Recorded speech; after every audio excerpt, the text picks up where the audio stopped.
Magandang araw po mga kapuntos, at sa araw na ito po meron po akong tampok na video para sa inyo at sana ay magustuhan ninyo. Kaya sa mga bago pa po sa aming channel, please po don't forget to hit the subscribe button at ang notification bell para maging notified kayo sa bawat video na ilalabas ko sa channel na ito. At bilang kahilingan po ng punto por punto team at naway maintindihan po ninyo, sana po wag nyo pong i-skip yung mga ads sa aming mga video. Sa maliit na bagay na po na yan, malaking tulong po yan sa ating programa at sa ating ministry. Sana po maunawaan po ninyo. Maraming salamat po, kaya wag na po natin patagalin. Simulan na po natin.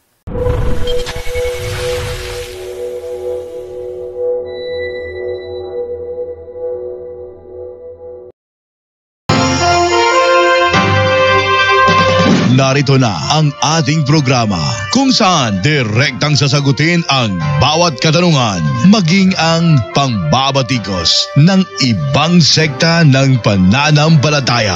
Straight to the point! Straight to the point! Okay, magandang gabi po sa inyong lahat na nanonood dito po sa Punto por Punto.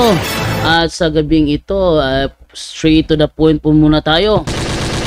Straight to the point! Straight to the point! Live on the spot! On the spot! Okay, so sa ngayong gabi, ang ating sasagutin muna ngayong gabi, ito po yung mga comment po sa ating comment section, lalo na sa mga tanong na hindi po napagbigyan ng pagkakataon para sa kanilang mga katanungan. Yun ay dahil sa very busy talaga tayo masyado, so hindi po napagbibigyan. Pero sa pagkakataong ito, isa-isahin po nating pambabasahin yung kanilang mga mensahe para sa gabing ito. Ano po? So dito tayo ngayon, nating unahin dito kay Kokoy. Ito ay kay Kokoy Platos. Ito ay kay Kokoy Platos Villamin. Okay, sabi ni Kokoy Platos Villamin, sino ang kasama ng Ama sa creation? Okay, sino daw ang kasama ng Ama sa creation? Okay, biblically, pag sinabi kasing kasama ng Ama sa creation, ang kasama niya doon, yun po ang anak at ang Holy Spirit. Kung atin yung babasahin po sa Genesis 1:26 ba yun? Double check ko lang ano. Ito po ang sinasabi po sa naturang talata. Ayan. Then God said, let us. Yung us is referring to Father, Son, Holy Spirit. So ang kasama niya nung nilikha niya yung mundo ay ang anak at ang Holy Spirit. Let us, kasi us kasama siya eh. So Father, Son, and Holy Spirit. Then God said, let us. It's referring to the Father, Son, and Holy Spirit. Make man in our image, according to our likeness, not physical, but spiritual personality and moral likeness, and let them have complete authority over the fish of the sea and the birds of the air and the cattle, and over the entire earth, and over everything that creeps and crawls on the earth. So, napakaliwanag po ng sinasabi ng naturang talata sa Biblia na ang kasama ng Ama sa dyan sa Genesis 1:26. Yung kasi ang tanong kasi nitong tanong na si Kokoy Piatos Villamin, sino ang kasama ng Ama sa creation? May mga nagsasabi na kasama daw ng Ama ay ang mga anghel. Well, I very disagree po tayo masyado na anghel ang kasama niya sa creation. Alam niyo kung bakit? Ang sabi kasi doon, let us make man. Sa madaling salita, yung kausap niya ay creator din. Creator. At hindi pasado dyan ang mga anghel. So, dito naman tayo ngayon sa next naman na magtatanong ngayong gabi. Ito po kay Johnny Manglikmot. Sabi niya, ang history ng ang writer ng history nyo ay Catholic rin. Alam mo, Johnny Manglikmot, ang ganyang statement kailangan mo yang patunayan. Hindi ko problema yan kung ano ang paraan para malaman mo yan, pero ikaw ang dapat mag-research kung ang mga taong talagang yan ay mga Katoliko rin. Yan na. Kasi wala akong sinasabing Katoliko talaga yung writer ng history namin, pero kapag Protestante kasi ang author ng isang history, kasinungalingan yung sinasabi nila. Halimbawa, sampulan nila natin kasinungalingan. Sa isang aklat ng The Great Controversy ng Seventh-day Adventist, sinasabi nila na the church lost her purity and power. Mas maganda na ating basahin yun, yung sinasabi nyo ng The Great Controversy. Ito kasing aklat kasi ng Great Controversy kasi para din itong history sa unang tingin. Pero definitely, pag tinutukan mo talaga ng husto, hindi pala. Kasi ang mga nakasulat dyan, pawang mga kasinungalingan. Atin tinan dito sa file ng SDA, then Great Controversy. Wait lang ha. Great Controversy. Tinan nyo nakalagay dito. Pakita ko sa inyo, Sabi dyan, most of the Christians at last consented to lower their standard and a union was formed between Christianity and paganism. Meron daw union na nangyari. Hindi totoo yan. Sinungalingan yan. Hindi totoo na merong union na na-form between Christianity and paganism. Ang nangyari, paganism was converted to Christianity. No? Si Emperor Constantine was converted during his deathbed na siya ay na-convert into Christianity. Kaya nga sinasabi ng ng aklat nila yung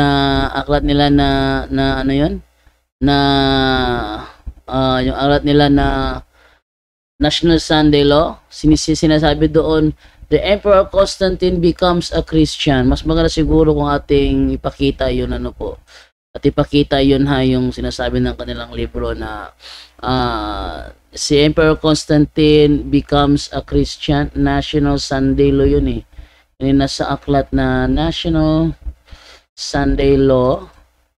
Ating silipin okay, so dito tayo sa National Sunday Law. Wait lang ha, hanapin ko muna yung eto sa kanilang aklat ayan maliwanag dyan wait lang, eto ayan. Until 313 AD, it was against the law to be a Christian. Such a person was an automatic criminal. But the followers of Jesus spread everywhere. Satan could see that he had to change his tactics. He would come up with a better scheme. What could the devil think to do better than killing them? Make things easy and infiltrate. Like a wise general, he would corrupt the church from the inside. Watch what happens. A great shout goes up in the empire. Emperor Constantine has become a Christian. Ayun. So, si Constantine has become a Christian. He is converted. Walang union na nangyari. Pag sinabi kasing union, nanatili siyang pagano. Nanatili siyang pagano. At hindi siya magiging Kristiyano kasi nakipag-union lang siya. Pero dito talaga sa kanila mismong libro, National Sunday Law, nagsasabi talaga, Emperor Constantine has become a Christian. Isang ebidensya ito, yung sinasabi ng kanilang mga authors, kasinungalingan dahil never nangyari na si Emperor Constantine ang nagtatag ng Romano Katoliko. Nililitaw nila. So, delikado talaga kapag sila talaga ang nagsagawa ng kanilang sariling findings. Ating balikan yung sinasabi ng kanilang National Sunday Law, Nasaan na ba nalagay yun? Ito tayo sa kanilang sa kanilang libro na Great Controversy. Yan. Sabi dito, although the worshippers of idols professed to be converted and united with the church, they still clung to their idolatry, only changing the objects of their worship to images of Jesus and even Mary and the saints. Mali. Bakit? Yung image of Jesus is not God to us. So, hindi pwede sabihin ng mga pagano na Total, na-Christianis na tayo, so yung ating pag-Diyos, atin lang ilipat sa iba. So yung ating pag-Diyos, ating gawing idols, itong imahe ni Jesus Christ, Mary and the Saints, ay mali yun. Mali yun. Bakit mali? Kasi hindi ka naman tinuro sa Katolisismo ng imahe ni Kristo, ni Maria at ng mga santo ay mga Diyos namin. So hindi yan matatawag na idolatry. Next, the foul living of idolatry thus brought into the church continued its baleful work, unsound doctrines, superstitious rites. Alam mo? Superstitious rites and idolatrous ceremonies were incorporated into her faith and worship. Sabi niya dito is superstitious rites. Wala kaming superstitious rites. Actually, sa Catechism of the Catholic Church, paragraph 2116, all types of divination are to be rejected. Kasama na sa divination ang superstitious faith. Kasama na doon. So, all types of divination, including the superstitious rites, na sinasabi niya na mayroon ng rito, walang rito. Superstitious beliefs, hindi siya rites. Kasi ang rites, rito yan, no? At walang superstitious rito. Superstitious beliefs, any type of superstitious beliefs, yan ay bahagi ng divination, are to be rejected. So, hindi ka naman turo ng simbahang Katoliko na meron tayong tinatawag na superstitious rites. Wala.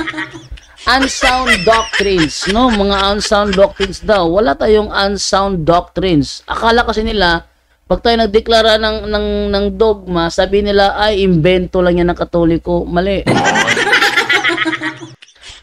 Mali, hindi yan invento ng Katoliko. Bakit? Matagal na yang nandyan, hindi pa nadideklara, kaya diniklara lang ng simbahang Katoliko. Halimbawa, on AD 325. Sa AD 325, dineklara sa Council of Nicaea that Jesus is true God and true man. True God and true man. Does it also follow na doon nagsimula ang aral na si Kristo ay tunay na Diyos na tao? Hindi.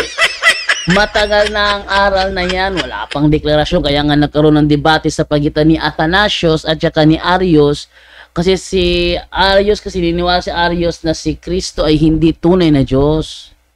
Wala lang hawak na Biblia noong panahon yun eh. Oh. So akala niya si Kristo ay hindi tunay na Diyos.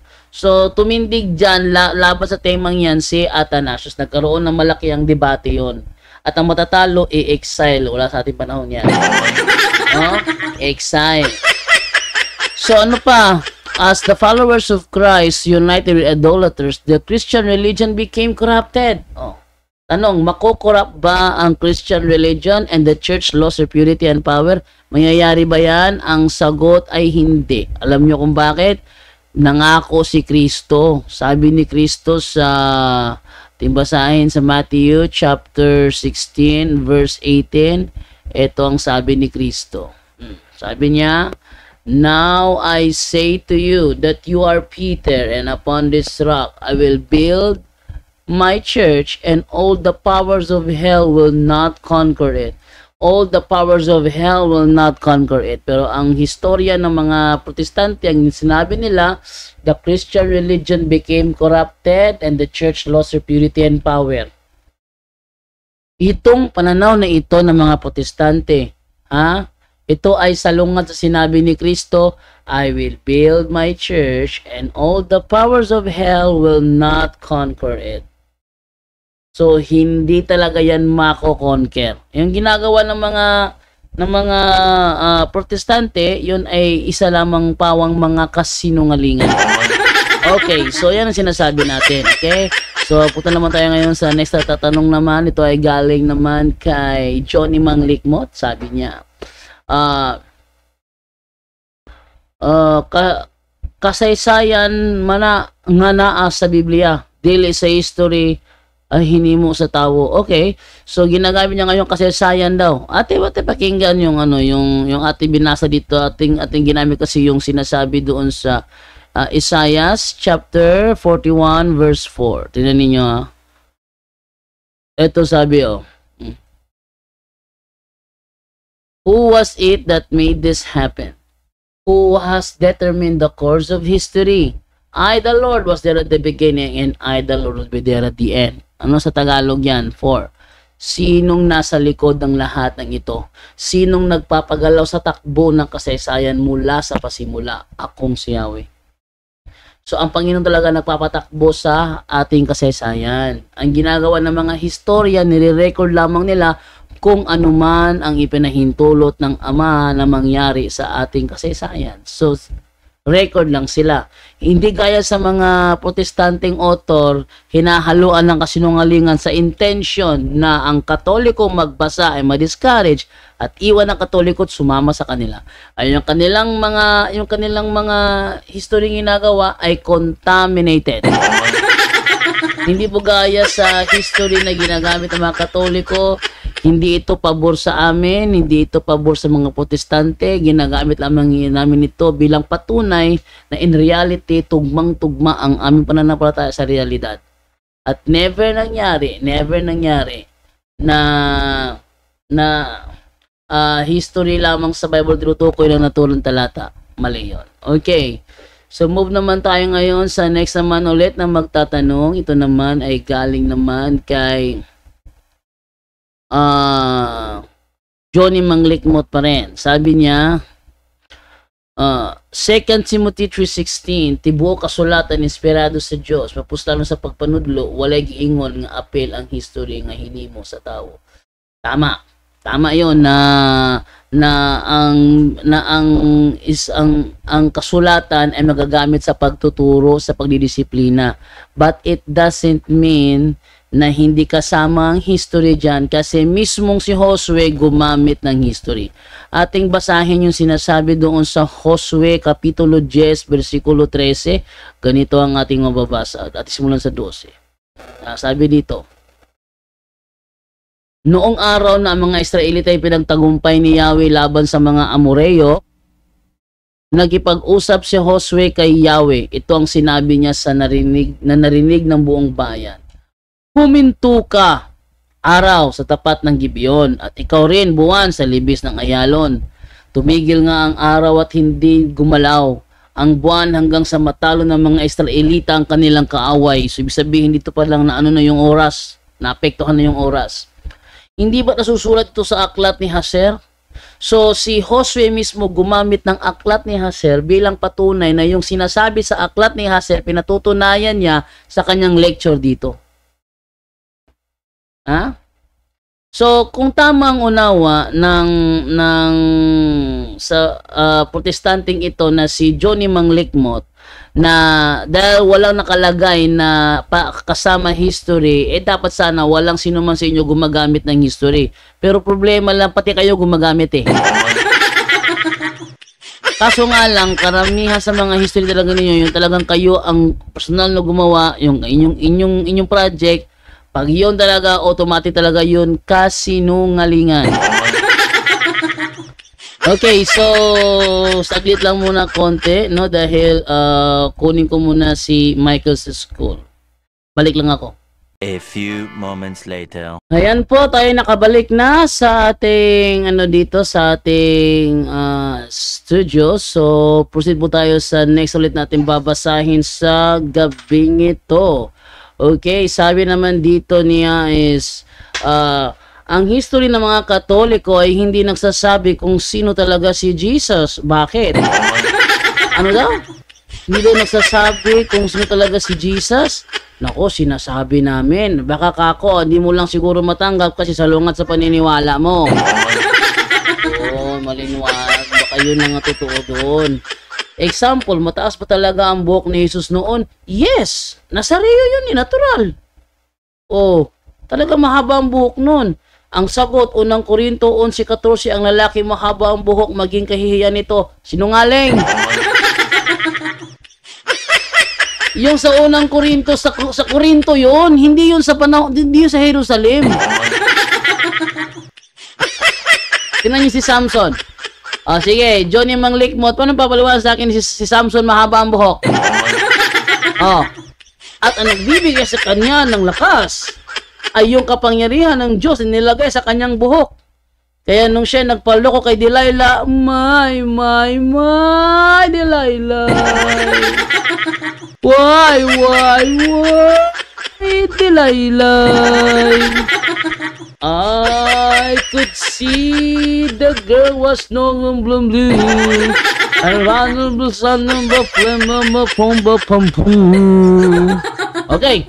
So, si Samson mismo, mahaba ang buhok nun. Bakit? Nazareo yun. Si Kristo Nazareo din. Mahaba ang buhok ng Nazareo. Ang tinuturo ng mga saksi ni Jehovah, kasinungalingan yan. Bakit? Meron tayong physical evidence. Ano natin physical evidence? Yung Shroud of Turin mismo. At ipakita nga yung yung itsura nung Shroud of Turin. Mas maganda at ipakita yun wait lang ha. Ano kaya itsura nun, no? Shroud of Turin. Ano kaya itsura dito ng imahe na ito? Yan nyo ha. Ano ang tunay na itsura ng imahe ng Shroud of Turin? Ating pakita. Mas maganda kasi na natin ating maipakita, no? Para makita ninyo na talaga mahaba. Ito yung physical evidence. Hindi ito bunga ng private interpretation. Tingnan ninyo itong nandito. Ayan Tingnan nyo. Ayan. Yan ang Shroud of Turin. Tingnan nyo. Mahaba ang buhok Mahaba ang buhok Yung sinasabi ni Johnny Mang Likmot na maikli daw kasi yun ang turo ng mga saksi ni Jehovah. Nasaan ang physical evidence nyo? Nasaan ang physical evidence nyo na si Kristo talaga maikli buhok? Sige nga. Ating hinahamon mga saksi ni Jehovah, ilabas yung ebidensya nyo na may physical evidence kayo na si Kristo nga maikli ang buhok. Kasi meron kaming physical evidence, yung Shroud of Turin. Ito na nga, mahaba yung buhok. Sige naman labas nyo. Mahaba buhok Hindi naman maikli yan So, pa ituloy yung magbabasa ng kanyang mga comment dito kasi nakakatawa itong mga comment ni Johnny Mang Likmot kasi bunga ng kanyang maling unawa. Walang sinabi si Jesus na nag-birthday siya. Ang naka-record sa Bible na nag-birthday ay si Herodes, yung pinutulan ng ulo si Juan. Okay, ito naman ating masasagot. Yan ay ebidensya na ang Biblia hindi nga kompleto. Yan ay ebidensya na ang Biblia hindi nga kompleto. Bakit? Hindi na i-record sa Biblia na nag-birthday si Jesus Christ. Hindi na i-record sa Biblia na nag-birthday nga si Jesus Christ. Hindi na i-record. Does it follow? Dahil hindi na i-record, hindi na pwede mag-birthday. Mali yun. Bakit? Sa Biblia, merong nagse-celebrate ng birthday. Nalala ko yung saksi ni Jehovah na kausap ko, yung bata sa high school. Tinanong ko siya, ilang taon ka na? Hindi makasagot. Bakit? Wala tanda kung kailan siya nag-birthday. So, hindi niya alam kung ilang taon na siya. Tamo? So, at saka wala sa Biblia, walang sinasabi sa Biblia na bawal mag-celebrate ng birthday. Actually, may tinanong ako dito sa sa saksi ni Jehovah about it doon sa Ecclesiastes ba yun? Double check ko lang kung wait lang yun ay naano ko wait lang. Kunin ko muna yung Bible ko na yun, okay? Para makita natin. Kasi ano ko yun kulang ko lang kopya yun, Double check lang natin. Para masilip. Yun ay nabasa ko yun sa sa Ecclesiastes Nabasa ko yun sa Ecclesiastes 12 ba yun? Wait lang. Double check lang muna natin Wait lang. Wait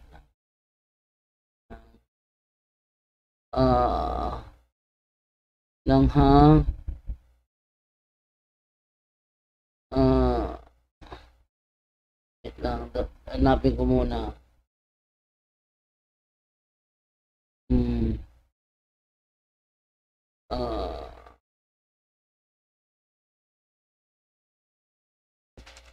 Double check ko lang kung saan ko ba nabasa yun. Ito, wait lang ha. At ating tingnan sa ano, sa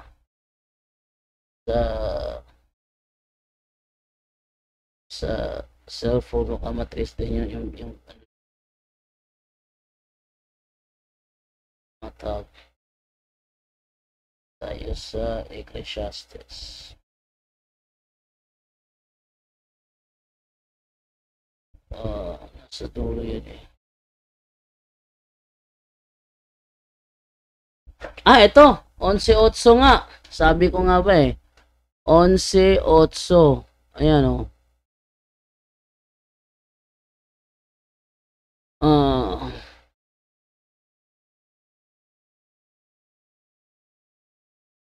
Ayan ha.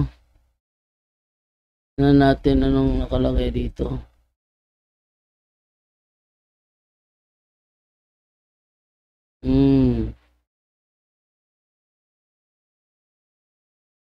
Ito. Sa Bisaya Biblia, ito mababasa natin, no? Ecclesiastes 11.8. Ang sabi dito, pasalamati ang Diyos sa matag tuig sa imong kinabuhi. Bisag unsa kataas ang imong kinabuhi, timan nga mas taas ang panahon nga adto ka sa lubngan nga wala kay dito'y mapaabot. Tagalogin natin. Pasalamatan mo ang Diyos sa bawat taon ng iyong buhay. Kahit gaano pa kataas ang iyong buhay, tandaan mo ito na mas mataas ang panahon kung nandoon ka na sa libingan at wala kang mahihintay doon. Sabi dito, pasalamati ang Diyos sa matag tuig sa imong kinabuhi. Pasalamatan mo ang Diyos sa bawat taon ng iyong buhay. Kung ikaw ngayon 41 years old, kailan ka magpo-42? Kaya ang sabi doon, pasalamatan mo ang Diyos sa bawat taon ng iyong buhay. Sa bawat taon. So, kailan ka magni-next year? Di sa birthday mo. Ano?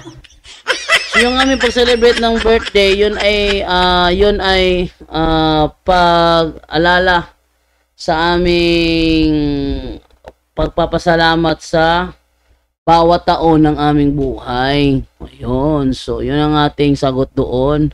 And then, meron pa siyang ano dito Pagbigyan pa natin to yung mga ano niya rito. Sabi niya,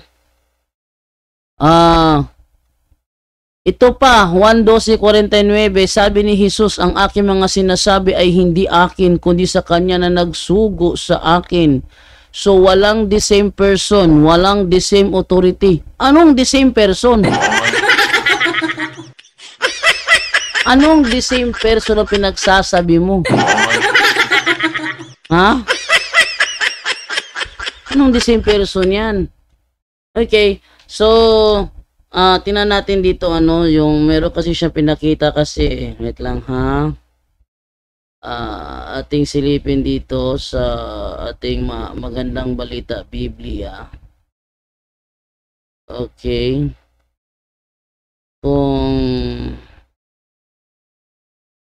Eto. So, itong ginagamit niya dito na 1:12:49, ating basahin.